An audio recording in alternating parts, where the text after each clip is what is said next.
Good afternoon, Your Honor. Omar Shah on behalf of the people, PH 6332. Good afternoon, Your Honor. Edward Taylor, P571166, hearing on behalf of Mr. Spencer. Mr. Spencer, will you introduce yourself to the court, please? Randy. All right, folks, when a judge starts off by saying they were about to issue a warrant, it's safe to say things are already off to a rocky start. Mr. Spencer is walking a thin line here, if not for his attorney personally dragging him into court. We might be watching this from a jail cell. This isn't just a case of oversleeping. This is a courtroom that does not hand out second chances lightly. So buckle in. It's going to be a ride. Okay, Mr. Spencer, you were supposed to have been here this morning.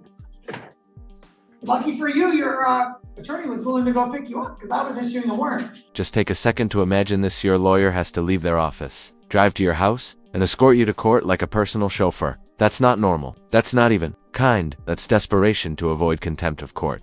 The judge is stunned, and rightfully so. This kind of casual disregard for procedure, it can and often does turn into a legal disaster. And by the way, if you're on a court docket, being just at home isn't a flex, it's a warning flag. So why were you just hanging out at your house and not here at the court? Well, I did go on the Zoom this morning, but it was difficult to do. Okay, so I will acknowledge that I did see you in the waiting room on Zoom. We've been having issues with people impersonating names on Zoom and submitting inappropriate videos. So I will acknowledge, counsel, that I did see your client's name in there. I have no way to know if it was him. And as you can tell, I was a little hesitant to invite some people today. And I've seen the video, Your Honor. Judge King showed me some of his. oh yes, Judge King gets some doozies also. Okay, so, but then sir, when you were having difficulties, did you contact the court? Let's break it down. This was supposed to be a simple Zoom appearance. Courts offer these options for convenience, especially for quick procedural hearings like the PCC probable cause conference. But there's a catch. Zoom is a tool, not a loophole. If your tech fails, the court's patience doesn't extend to your Wi-Fi signal. The judge is laying out a clear message. If you can't show up digitally, you better show up physically. No excuses, no exceptions. Okay, absolutely you should have. Or you should have somehow found your way here into the courthouse, right? So the court allows individuals and attorneys to handle the PCCs by Zoom because those are generally pretty quick, right? And a lot of times attorneys have multiple PCCs at one time. So courts aren't all waiting on the same attorney. This court and other courts allow individuals and attorneys to appear by Zoom for PCCs. That doesn't mean that's the only way to appear. So if there's technical issues, you need to be in person. Okay? All right. So I'm all done lecturing for the day. Counsel? Yeah, I indicated to Mr. Spencer's statutory right for a preliminary exam in this matter. At this time, he wishes to wait. Okay. And Mr. Spencer, you've heard everything that your attorney has indicated, correct? Yes.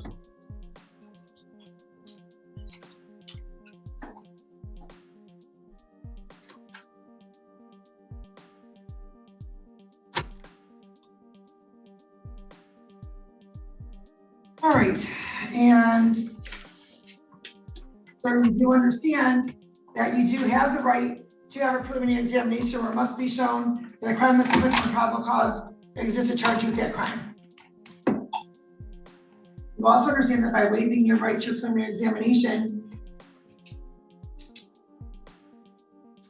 that your matter will be bound over to circuit court on the charges in the complaint warrant, correct? Yes.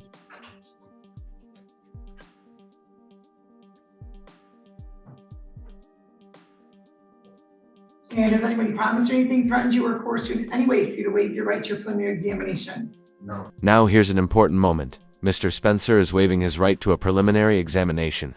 That's a legal hearing where the prosecution has to show there's enough evidence to justify going to trial. Waiving it means the case skips this checkpoint and goes straight to circuit court. And the judge, she's making absolutely sure he isn't being pressured or manipulated. No backroom deals, no threats, just Mr. Spencer agreeing, under oath, to move forward. A calm before the storm. All right, and the court will note that examination having been waived, defendant found over circuit court for further proceedings. You are to appear in circuit court on October 5th at 9 a.m. on the charges of the complaint.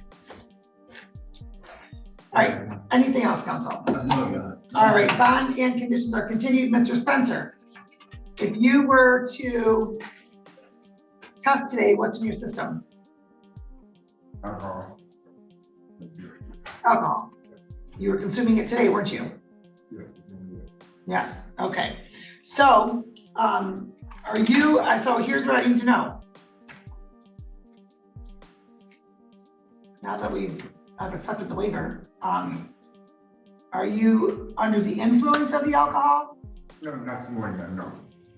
Not, what does that mean? That's all. What? It's not much sleep, that's all. Okay. Counsel, I'm going to have a PBT administered to your client just to make sure that your client is. Whoa, hold up, did Mr. Spencer just admit he's been drinking today, while in court?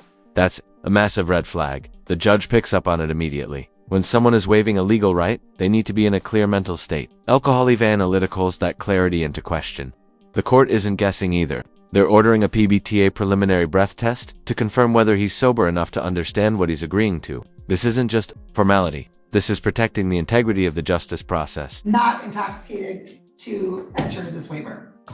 Okay, so let's go off the record for a moment. And then we need a PBT. Gordy, can you ask the PD if they can bring over a PBT real quick, please? Thank you.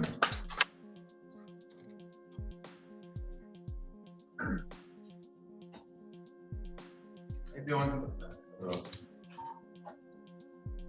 Honor, Hello, yes, or this gentleman? Yes. Okay. thank you. What you're gonna do here is just you can just grab it and blow one long continuous breath until it stops speaking, okay?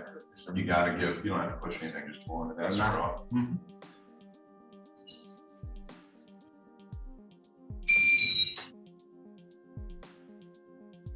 All triple zeros.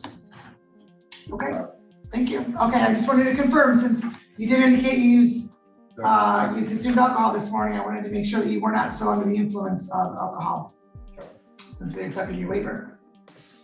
Although it's not lost on the court that you're not supposed to be using alcohol anyway, since that's one of the conditions of your bond.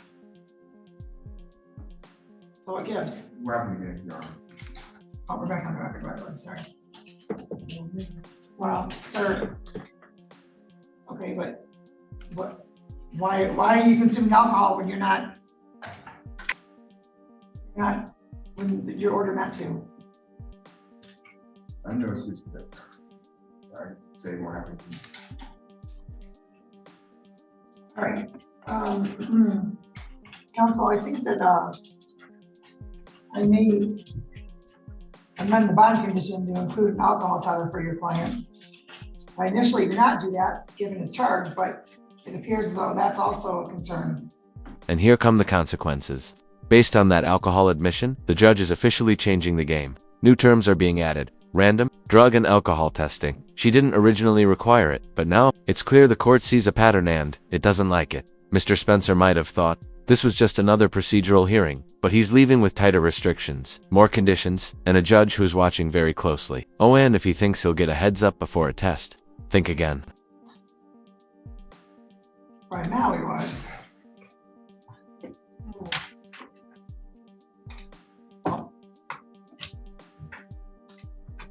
I'm not going to do the alcohol tether. I'm going to indicate you have to submit to random testing, sir.